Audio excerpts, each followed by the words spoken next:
Oh, hello, everybody, you jumper maniacs. Today we've got Aaron Wiseman from Smarter Mail, and he is going to be sharing with us 7 mistakes you're making with your email marketing, which is going to be pretty interesting. It's some really good stuff. And a little bit about Aaron. He is the digital marketer. He's a digital marketer, basically, and he helps emails for SMS on the SaaS platform, which is, I guess you would say that Smarter Mail is kind of, getting more personalized emails with helping growing the sales. And Aaron will kind of go through that a little bit, but it's personalized email marketing, basically, which is really big on that. He resides in Melbourne, Australia, where he's telling me it's a little bit cold down there. So it's opposite of where we're at here in LA. So it's there. He also heads up and runs the paid advertising and lead gen for Smarter Mail. He handles outbound and inbound sales. Also is killing it with some of his content articles that he's written on that, which is, you've got a lot of hats. But really, what I really want to know about is the pancake parlor, dude. Like that.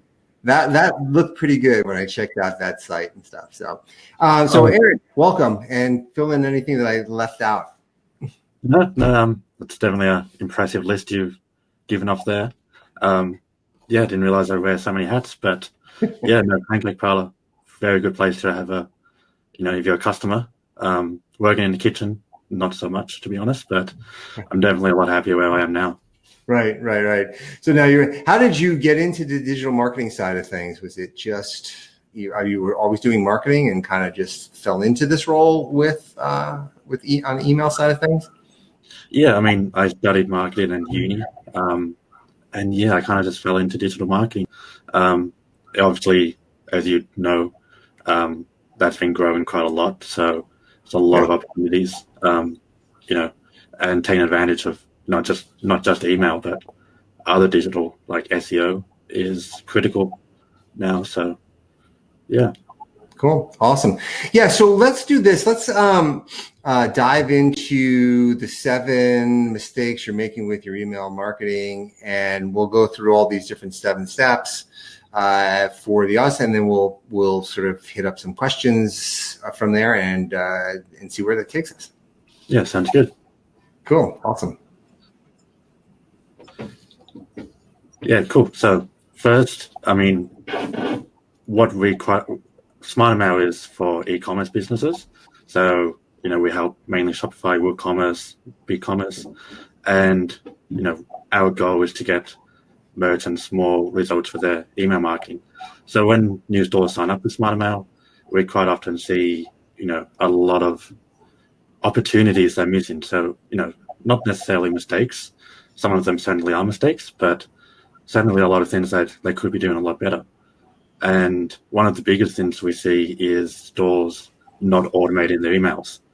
So they'll send, bulk newsletters, but they'll spend, a good 2-3 hours sending the one email campaign, which just takes a lot of their time. And, when you can do it automatically and set up, email flows that will send to the right customer at the right time, not only does it save a lot of time for them, but it gets a lot more results, these targeted emails.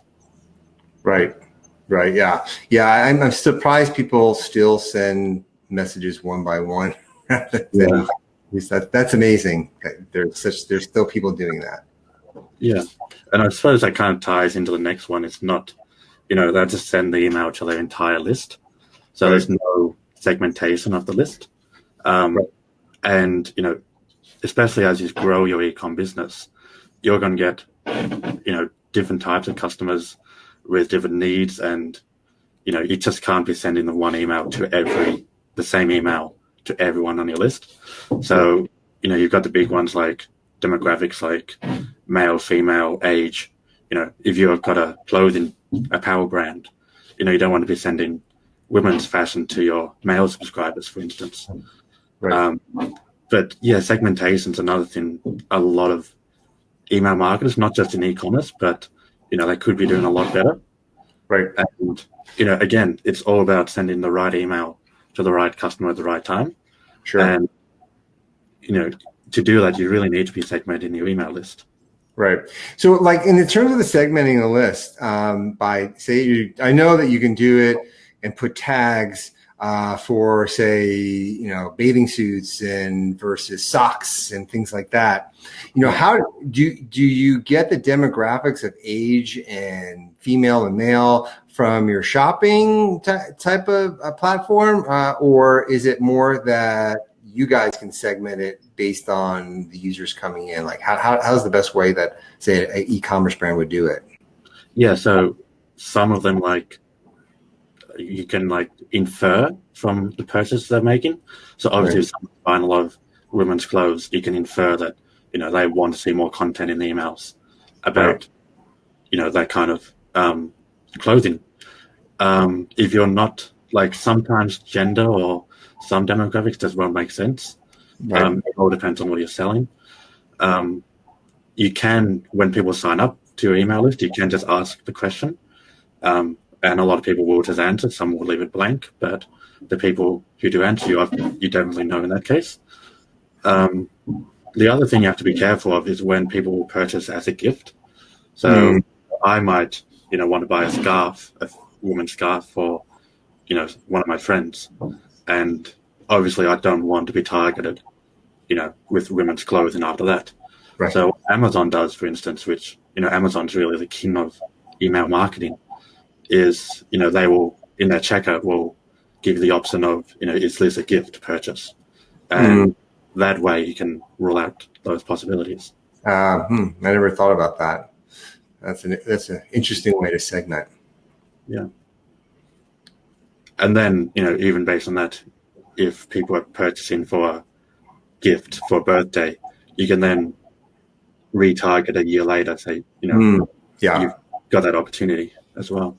Right. Yeah, that's a good takeaway there, because if they say it's a gift for a birthday and it's a boy and it's like whatever, they're buying a 10-year-old gift and next year's going to be 11, you might want to retarget them with some hot new 11-year-old toys or whatever that might be. Yeah. Yeah, that's pretty powerful. Yeah. That's pretty powerful. Yeah. And then, obviously there's a lot of different advanced segments.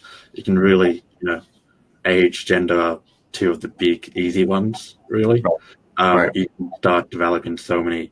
You can take a really deep dive and get really advanced. It depends how many customers you have and how advanced you really want to go. Right. So, if you're if you want to just dip your toes in the segmentation, what would you say the top 3 things you would want to try and do in a segmentation? What you definitely want, one of the main segmentation rules you definitely want to use is to differentiate first-time customers, people who never purchase. So, we know in marketing that it's much easier to sell to someone who has already purchased from your store as it is to get someone to make that initial purchase. So once you know someone's a customer, you can start targeting them and you're going to start to see a much greater return on investment with particular customers. And then you can, if they made 2-3 purchases, you know that they're a lot more profitable. So that the people to, nurture and, keep marketing towards. Yeah. And I guess building those custom audiences for Facebook or anything like that, and the people who buy 2 times, 3 times, 4 times, and then try and build lookalike audiences of those types of people, I would assume. Yeah, I mean, Smart Mail lets you automatically sync your email list to Facebook customer audiences, but really whatever email platform you use, you can just import a CSV and upload that to Facebook ads. Right. Yeah. That's awesome. Yeah. That makes it a lot easier when you can all in one and tie in your ad campaigns with your email marketing platform. So that's awesome. Yeah. Definitely get a better return on investment on Facebook ads as well, which is nice. Yeah, for sure. You want to get for every $1, you want to get 2 back, right? Yeah, exactly. Yeah. Cool. what else do we have on that list? Another, like, what you'll often see is people who have been engaging with your emails. They'll open your emails, make some purchases, but 5-6 months down the track, they're not engaging. They've kind of fallen off. So one of the most powerful emails you can automate is a win-back campaign. So you get a segment of people who are, at risk of slipping away. Right. So people who haven't made a purchase, in however many months or days, or depends on your business, obviously, but right. and what you're selling. But you want to try to win them back. Right. Before they go. Yeah. So the thing is that if on average you're getting a repeat buyer every 30 days, right? Yeah.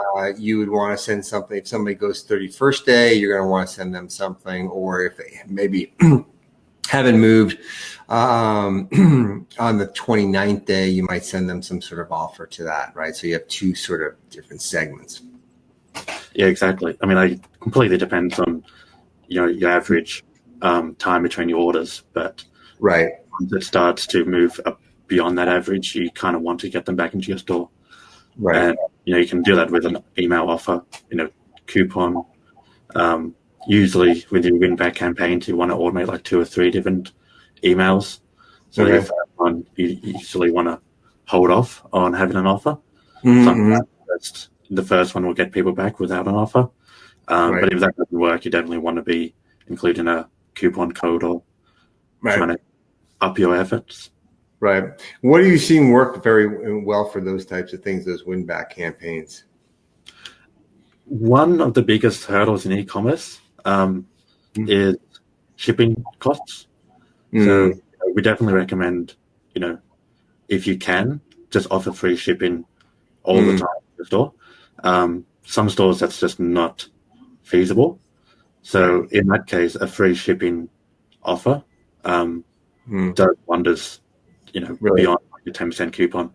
If you're already offering free shipping, obviously then just, a decent coupon amount discount will do the same job.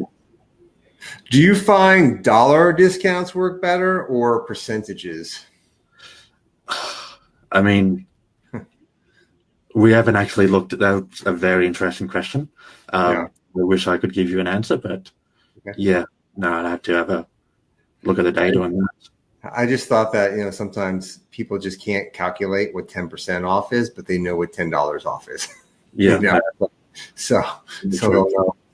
So that's just my theory, that I think percentages off, unless it's 50% off, they understand that. But sometimes they're like 25%. Let's see, what is that off of $100? Is that $30? So I sometimes calculating things. Anyway, I was just curious. Yeah, that's an interesting question. Yeah. So those are definitely the big segments you can run. Another big one is to segment by order value. So especially if you've got a range of different products and you've got some higher price ones, if you know that a customer is more profitable and they are purchasing those higher priced items, it makes more sense to try to nurture those leads as well and make sure they don't drop off. So segmenting by average order value or how many sales, very powerful. Okay, that makes total sense on that, because the higher spenders, right? I think is where you kind of want to like reach out to and bring those people back in, right? Yeah, absolutely. I mean, like there's the old adage in marketing that 80% of your revenue is generated by 20% of your customers. Right. Exactly. Between that 20%. Right. Yes, you definitely want to nurture that 20% for sure. What about like in terms of subscribers, right? So I know that you have it as one of your things where it's never too late to start out with, right? So 10 subscribers, 20, 100,000, 200,000. I mean, do you wait, or do you just kind of, there's never there's never not a good time to message your list? No. So quite often we'll see people wait until they get like 100 or 1,000 subscribers. But, Right. The very first people on your list, especially when you're starting out, they are the people who are probably most interested in what you're selling. So once, if your business makes it and you are starting to, get 10,000, 15,000 subscribers, your business is obviously at a much later stage in growth. And at that stage, it's relatively easy to grow your email list. Those early days where people will only really sign up if they are genuinely interested. And if you're not emailing them from the get-go, you risk them just, dropping off and losing that interest. So it's kind of like you want to strike while the iron is hot. Right. And you want to nurture them as well. And you don't want to wait, 2-3 months and then, send them an email and they'd be like, what is this? I completely forgot about this store. I don't remember signing up to this. I'm going to report it as spam in the worst case. And so there's definitely, you can't start too early with email marketing. Right. What do you find in terms of, you have a list, you haven't talked to them in months, months. And do you purge that list? Do you send out some sort of win back email to get them on the list, and the people who don't respond, you kind of just kill them and just get rid of them? Or do you try and send it to the list again? And, what's your advice on that? Yeah. So, if you had a few months since you've last emailed your list, it's probably come up with a somewhat of a win back campaign, I suppose. And, then see who responds and who opens your emails. And then from there, you can start to cull your list down. Definitely will start again, obviously. Like you build an email list, you want to keep that and you want to try to have as many people on that list as you can. Obviously, if they're not engaging, then you cut them. But I'd definitely send at least 2-3 emails before you make that call. Right. Okay. Yeah, that's kind of curious on that, because I know some people have large lists, like 10,000 email addresses, 20, and they're like, "Oh yeah, these are good," but I said, "But you haven't mailed them in like 6 months. How are they going to remember you?" Not taking advantage. You need, I suppose that's another thing you just need to keep on top of, and don't let your email list go dormant for that long. Right. Which comes obviously to automation and making sure you're not manually sending every email. Yeah, right. I mean, and then when you're sending these lists, it doesn't always have to be a sales email, right? I mean, some sort of content, some sort of things that are going on the news. I mean, right? I mean, it's just, you don't want to constantly hit them up with sale emails. Yeah. No, especially based on what kind of brand you are, you definitely want to foster, a relationship between your brand and your customer. You definitely just don't want to be spamming them all the time with sales discounts. Because I think when you start doing that, you train your audience just like a dog.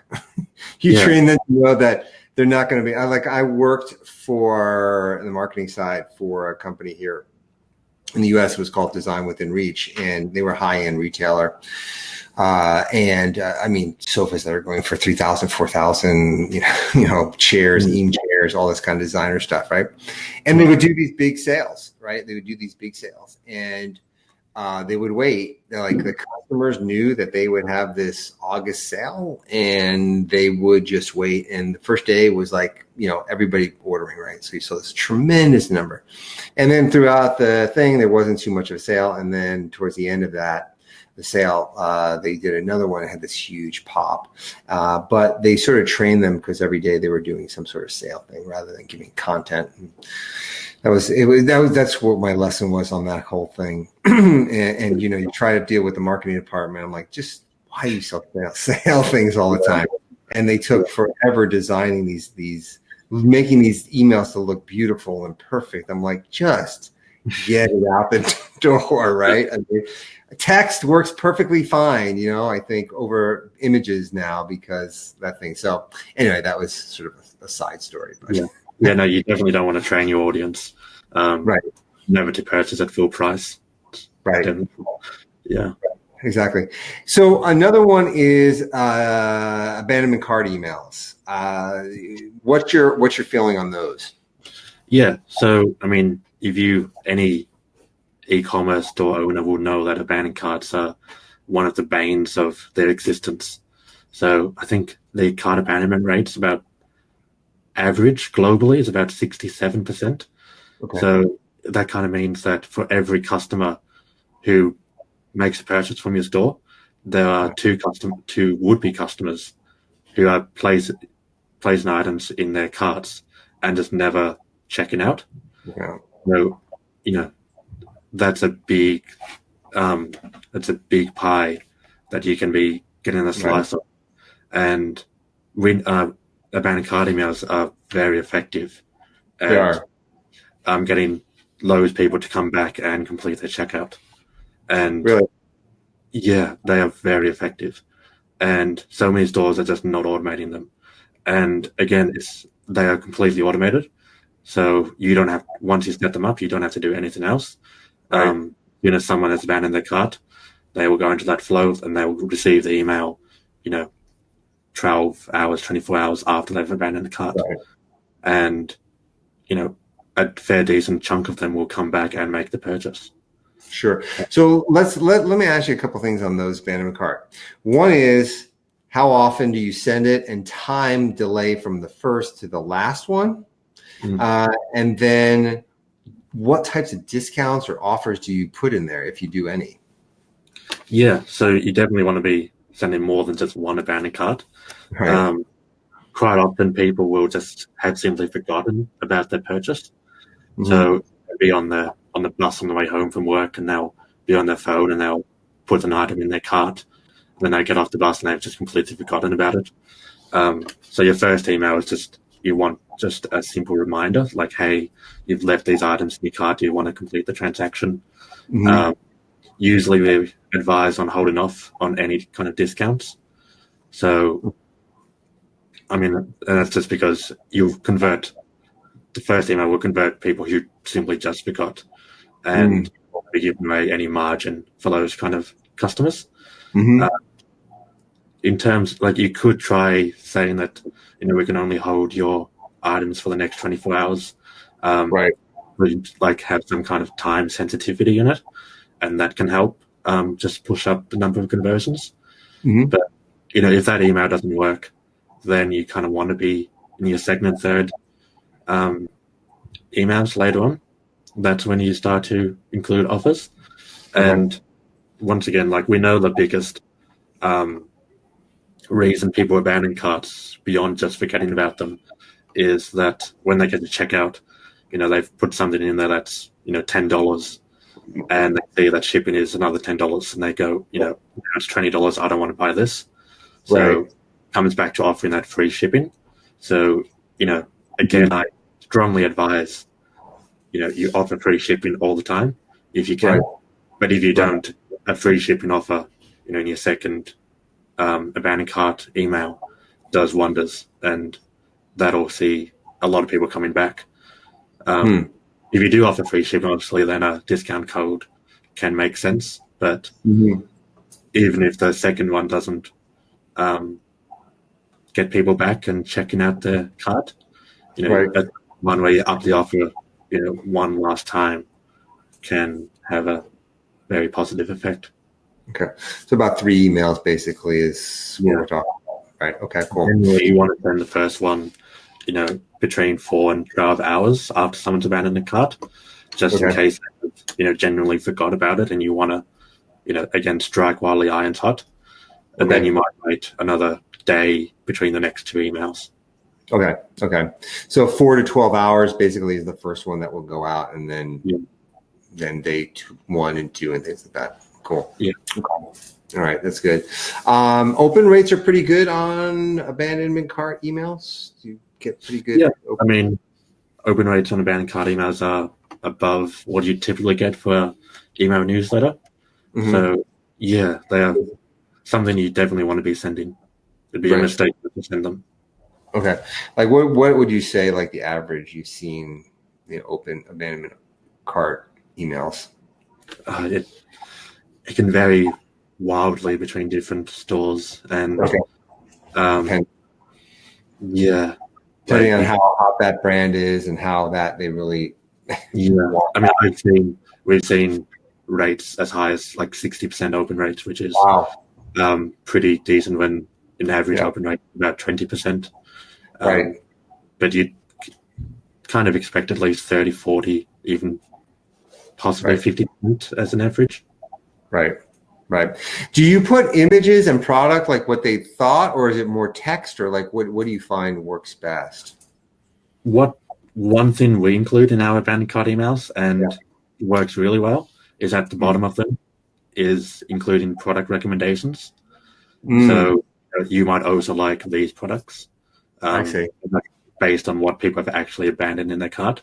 So that way, it does convert someone. They might end up even adding more items to their cart and increasing the order value. Okay. Yeah, that's one of those things that product recommendations that you talk about. I guess we can talk about that one. We'll go in that and go through two different things. But like product recommendations, right? So is that just sort of within your platform allows the seller to be able to recommend products with that kind of thing, or like how does that product recommendation work? I guess not so much detail on that, but like what would you recommend, like when you're recommending products in there, right? So is it lower? So if the price of the product that you're looking to buy was $25, would you recommend a product that's $10, or would you recommend something more expensive? In terms, I'm not entirely sure about price. Our recommendations are automatic. So what we'll do is we'll analyze, people who have purchased, a particular item and see what other people have purchased who have also bought that particular item. I see. And then see the kind of matchups and then recommend products based on that. Okay. So pretty much Amazon like. Yeah, Amazon like. If you want to, you can segment your list and set up automated flows, like cross-sell. So if yourself, like your e-commerce business quite well, obviously. And if you know that if person A, buys product A, they will also usually like product B. You can it's a bit of, you'd have to set it up yourself, but you can definitely, create an email flow that will then recommend product B to the person. But no, product recommendation emails you can set up automatically, and all the recommendations are handled our end using machine learning. And that's it's like abandoned cart emails. It's set and forget. Once you set it up, you don't have to worry about it, and they just bring in more sales automatically.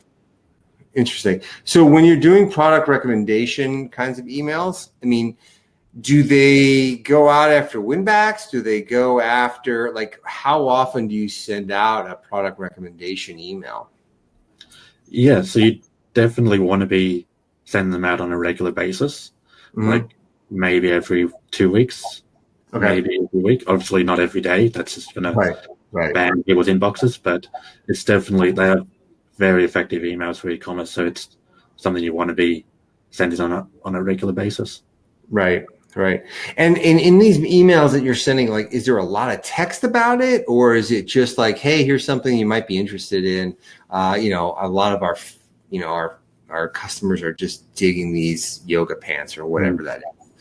I mean, is that kind of like just really short, brief copy on them to make it work well?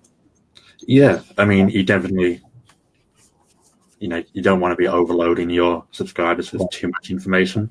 So you don't definitely include an image of the product, a short description, and usually that's enough just to get them, to the door and checking out the product. Right. And what about product? Do you do multi-products or single product? Do you want to keep the focus of the user like just to click this thing, or do you put 2 or 3 things in there? When it comes to product recommendation emails, you definitely want to, include half a dozen products, I'd say. Okay. Just because, there's a chance, no one product the person is going to like. Okay. So you want a few different products in there just to ensure that at least 1 or 2 of them, trigger someone's interest and get them to the door. If you just include one, there's a chance that, it's not relevant for that person, and they're just not gonna head to your store. Right. Oh, interesting. Yeah. I never thought about product recommendation emails, but that's a pretty good one. So what if you have a small list? Do you want to purchase subscribers? I mean, or is you just do the old-fashioned way and go out and try and get them yourself? No, I suppose one of the biggest mistakes you can make with email marketing is buying subscribers. Everything else we've talked about so far is kind of things you could be doing. Buying subscribers is something you definitely do not want to do under any circumstances. Not only is it illegal, but it will just destroy your deliverability. So, when it comes to email marketing, one of the big challenges is getting your emails in the inbox and your spam folders. And for e-commerce, that's a particular challenge. And what inbox service providers like Gmail are looking for is whether people are engaging with your emails. And definitely you don't want people marking them as spam. So if you're buying subscribers, chances are very high that they're just not going to be interested in your product, what you're emailing. So they're not going to interact with your emails at all. Very high risk they're going to report it as spam, which means that people would be interested in what you're selling and what you're emailing. They won't see your emails because they'll be going to their spam folders. And there's a lot of people don't know about this, but there are what are called spam traps. So Gmail and Outlook and other inbox service providers will create fake email addresses, and they will then send them out to these platforms where you can buy subscribers. And the moment you send to one of these email addresses, they know instantly that you've purchased it or you've obtained the address, dishonorably. And that is, you'll just be flagged immediately as a spammer. And as soon as that happens, it's very hard to get your reputation back. So you pretty much have to start from scratch again. So it's definitely something you do not want to be doing. Take that away. With that, now that with Gmail has all the different boxes and trying to get into the inbox and all that kind of stuff, are people giving up on emails? I mean, in terms of selling, or is it still work, or is it just the myth that people say, oh, it's dead, it's all over with kind of stuff, and you're not making sales with them? No, email is definitely not dead. Email marketing is definitely one of the most profitable digital channels you can have, especially for e-commerce. And, if it would be a mistake definitely to give up. Massive return on investment for anyone who does, at least put a little bit of effort into the email marketing. So, I mean, getting into the inbox, if you grow your list organically, and you keep your list nurtured and engaged, you're not much of a challenge getting into the inbox. If you're spamming people, buying subscribers, or you're spamming people with emails, 2-3 emails a day, your emails are starting to flow into the spam folder. And what do you find is the best way for people to grow their list? Is it doing Facebook ads and getting people to opt into a contest? Is it where do you see how to grow a list? Like some people might not know how to do it, and what's a couple of your top 3 ways to do it? One. Yeah. So you definitely want to be taking advantage of your web traffic. So anyone who visits your store, very few people who visit your store are going to make a purchase the first time. So you kind of want to capture those people to remarket to them later. And, you can use Facebook Pixel, Google Analytics, remarketing platforms like that. But you always be capturing their email address. So pop-up and, pop-ups are getting very fancy these days. You can have exit intent ones. So don't show someone goes to exit your page, and, get people to leave their email address there.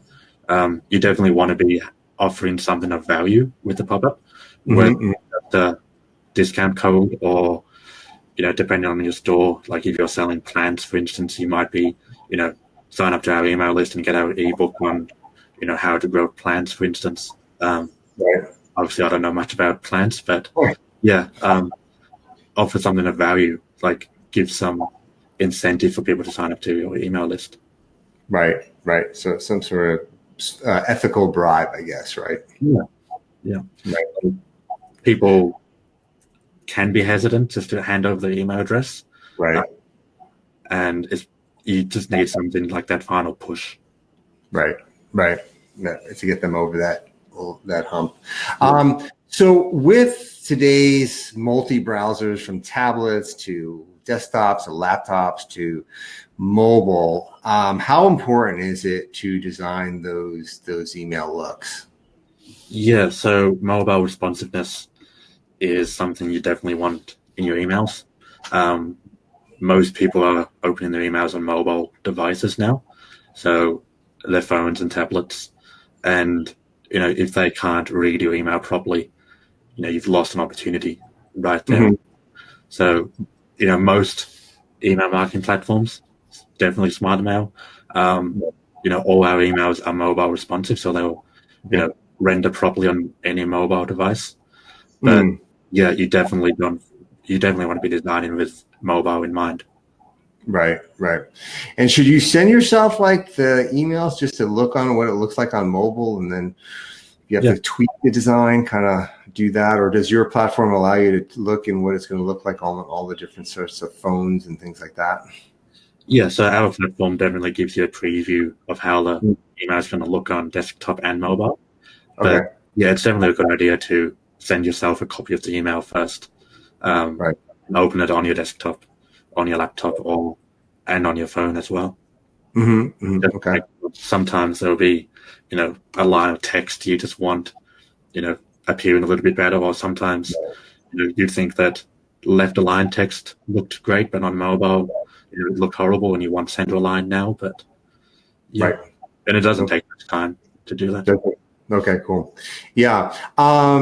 What are your thoughts on messenger marketing versus email marketing? Yeah. So, I mean, any e-commerce business, as great as email is, you can't just rely on it solely. So you need to be, using social media marketing, messenger marketing definitely as well. You want to be targeting people across multiple platforms and multiple channels. So, even if someone does sign up to your email list, we all know that how many emails we have in our inboxes, and we don't read every single one of them. Right. So, you definitely can't just rely on email marketing. Right. Exactly. Yeah. That's what I think. It's, you never know where your customer is at or your buyer is at. So I guess you have to reach them on different platforms. What would you say is the number one thing everyone should be doing with their email? So many things everyone should be doing with email. It's a hard question. Look, you really need to get started, and if you've only got like 10 subscribers on your list, setting up automations might advanced segmentation and email flows is maybe something to look at down the track. But, you just have to get started, and, based on what you're selling and what kind of business and where your business is at, setting up those automations definitely makes sense. That'll reduce your workload dramatically, and still give you all the benefits of email. Right. And what do you see as like that number one trend that's going on right now with emails today?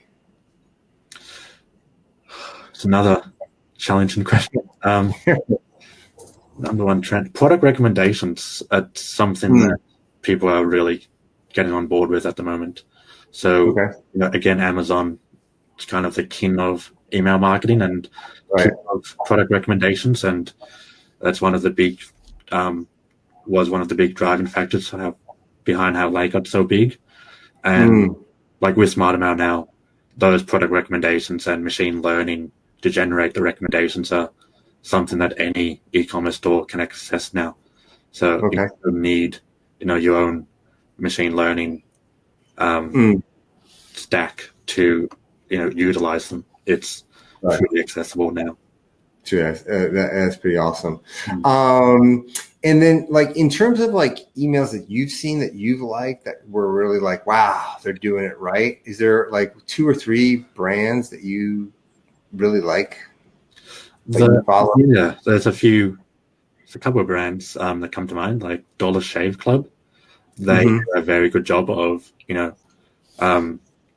reorder emails or replenishment emails. So once, it's time to make another order, you'll get an email in your inbox and as like a reminder. And they, very well designed emails, and they use product recommendations too. So, cool. Where do you see email in the next 12 to 24 months? If you had a crystal ball and you could see it next year, 2 years, Gmail is coming up with a lot of new interesting features, and a lot more dynamic content in emails as well. So emails will no longer just be like this static, message you get in your inbox. You'll be able to have more interactions with them. Potentially for e-commerce, you might even be able to, in the next few years, purchase products within emails themselves without having to go to getting people to make that transition from the email to your store. So, you can lose a lot of people during that transition. So definitely be something interested to see. Have you seen that working on anything yet, or is it just you see it, you hear about it's coming? I'm not aware of anyone that does that yet. It's kind of the direction email's going at this stage. Right. So kind of that social commerce right there, kind of get them while they're in that I guess on that platform and not having to take them off where you can lose those people. Yeah, definitely. Cool. Awesome. Well, that is huge insights on email, and it's awesome. So tell us a little bit about SmarterMail and how the type of service it offers, the types of clients you work with, things like that for our audience. So SmarterMail is a email marketing app that we plug into Shopify, WooCommerce, BigCommerce, and Neato. So all the big e-com platforms. And we kind of like to brand it as SmarterMail is the easiest way to send your customers the products they're most likely to buy. So, we are dedicated completely to e-commerce email marketing. We don't do any email marketing for any other use cases. So everything we've built is kind of, with e-commerce and email marketing in mind. So obviously the big name in email marketing is MailChimp. We have a lot more e-com capabilities than MailChimp. You probably heard that MailChimp has ended their integration with Shopify in the past months. So we're definitely committed to the Shopify platform, and just helping stores get more from their email marketing. But They ended that relationship for what reason? Was it that they weren't making money? I wasn't sure what that whole relationship ended with, but yeah, I mean, they had a very public falling out. There were some ostensive reasons about data sharing, right, and who really owns the customers. right, There are obviously some other reasons that's probably not my place to get into, but right. yeah, I mean, like we are completely happy with, the data sharing. Right.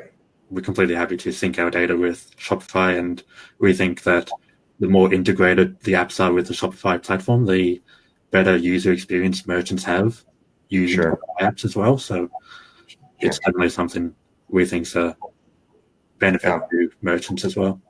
Sure. Awesome. So if people want to get started with you guys, like what's the best way to do that? Yeah. So, I mean, we are on the Shopify App Store. We're on the WooCommerce plugin directory, and so you can install our app that way, or you can just head to our website, smartermail.com, and start a 14-day free trial. No credit card needed. You have access to all the features, and you can start sending emails straight away, and absolutely risk-free. And you can see whether it's the whether you'd want to continue with the platform or not. Sure, cool. And so if people want to get a hold of you, Aaron, what's the best way to do that? Yeah, so I'll actually just bring up a couple of slides at the moment. Okay. I've just got a special offer for your viewers as well. Okay, so, awesome. We like that. I think my screen is sharing now. Yeah, it is sharing. Yeah, cool. So if you want to get in touch, just it's gone away now. There it is. Just support at smartermail.com, or you can just head to the website smartermail.com, and there's a little blue chat button in the bottom right of the corner, and you can just send a message there. And our support is pretty good, so we'll get back to it as soon as we can. And if you do want to check us out, we have a special Jumper 75 coupon code at the moment, where we'll give you up to 75 dollars back on credit on your first month. And we'll also migrate any of your current existing email marketing from another platform. So if you're using MailChimp, and the end of the integration with Shopify has kind of disrupted your email marketing, you can jump on this. We'll migrate all your subscribers and your automations and your designs over for free. And we'll also give you a one-to-one demo of our app. Wow. Okay, guys. So take up this offer, because this is a pretty powerful platform. MailChimp is, I mean, everybody uses it, but I wouldn't say it's a great platform. I mean, a lot of people use it. So there's definitely better platforms out there, and this is definitely one of them on that. I do want to say, Aaron, thank you so much for coming on. Taking time out of your day early in the morning. I know you got a lot of stuff going on over there, but again, thank you so much for your time. I definitely would like to have you come back on and share with our audience again some other kinds of things that we're talking about, but and deeper dive into some of the things that we didn't really go into as much, like maybe product recommendation emails and things like that. And we covered it, but not a deep dive. But anyway, thanks so much again for your time, and best of having a great day. Yeah, you too. Thanks for having me on.